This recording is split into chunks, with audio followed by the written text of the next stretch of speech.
Hey guys, welcome once more to Speak Fluent with Jay. My name is Jenny. In this video, we're going to look at some ways to organize your ideas in your speaking task 1. Organizing your ideas is actually very important as it makes it easier for the readers to follow your response and it helps you speak fluently. In speaking task 1, giving advice, you'll be asked to make some suggestions to help someone with a problem or a challenge. Speaking task 1 is giving advice. Now, before you start speaking, try to have some ideas in your mind and put them in particular order. Remember, we're talking about organization of ideas. You will be presented with a note, pen, and paper during your test. Feel free to use them. However, it is not mandatory if you don't want to use them, but we'd recommend you use them, especially when you're planning your response. You've got 30 seconds preparation time for your speaking task 1, and you have 90 seconds to talk. That's a long time. So if you plan your response, you would have a lot of things to say and you'll be able to connect them properly. Now, let's look at an example.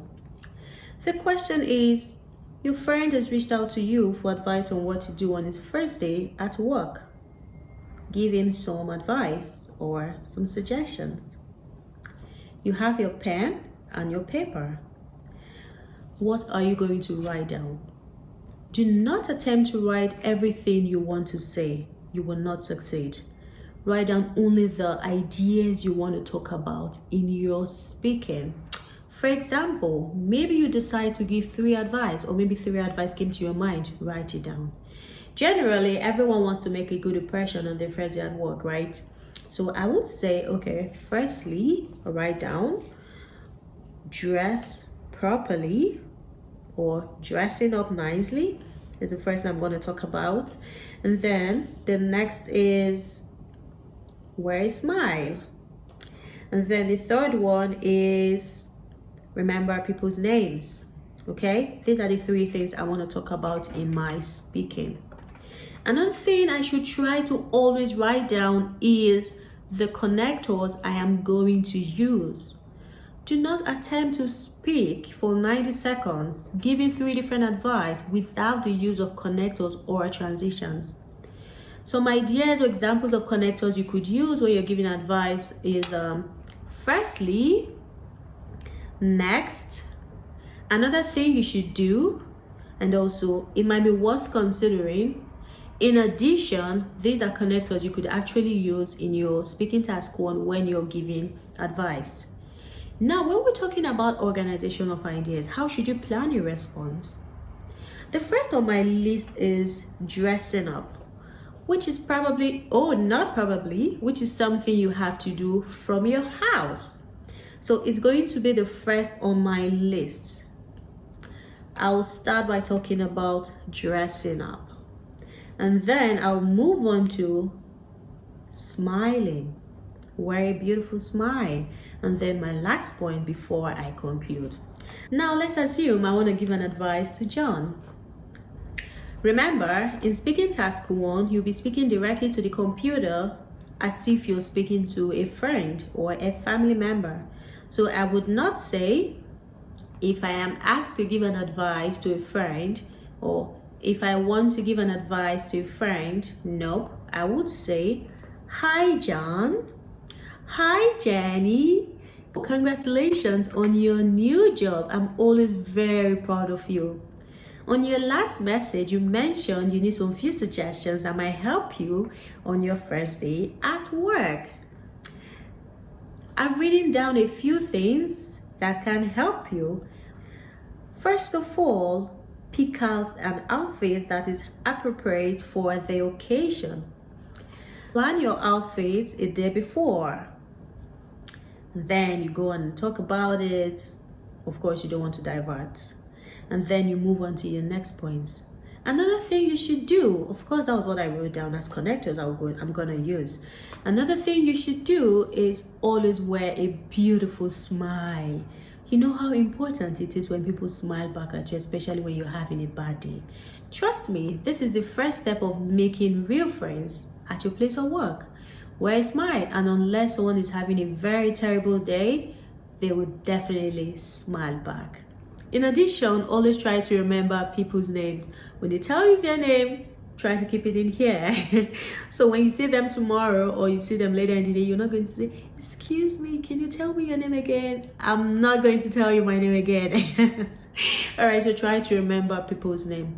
I am sure if you do all of this, you're going to make a very good first impression at the office tomorrow. I'm rooting for you. I hope it works for you. Tell me how it went when you get back. Okay, you should always try to leave enough time for yourself to say 1 or 2 sentences of encouragement at the end of your response. Something like, "Well, I hope this helps you. Good luck on your first day. I'm rooting for you." Always leave yourself enough time at the end to say something nice or a word of encouragement. And you have a total control of that. While you're speaking, the recording bar is in front of you. You can see how much time you have left or how much time you have spent. So once you notice that your recording time is really going to the end, try to nicely wrap up your speech and give your friend an encouraging word before you time out. So what's our takeaway point? Number 1, try to organize your ideas before you start talking. It is useful to use your note, pen, and paper that you have. Write down the point you want to talk about or the advice you want to give your friend. Write them down. You do not have to write down everything you have to say. You won't succeed in doing that, just the main ideas. Also, use your connectors. Write down the connectors you are going to speak. This is very important because when you're speaking, it is always important to use those connectors to help the readers or the listener to know you're moving on to a new idea. Thirdly, make sure you leave a word of encouragement for your friend at the end of your conversation or at the end of your speaking. Lastly, nicely wrap up your speaking once you notice your timer is gone. But do you know you can actually avoid this timer problem on your test day? How? Practicing. When you're practicing, you already have an idea of what you can talk about. For example, speaking task 1 would always be giving advice. It will never change. Okay, advice. How many advice do you think you can give to the person before you time out? Speaking task 2 would always be about talking about a personal experience. What do you think you'll be able to include in your speaking before you time out? The more you practice, the more you get better at it. I really hope this video is helpful to you. If you've got any questions, please feel free to send us a DM or drop them at the comment section.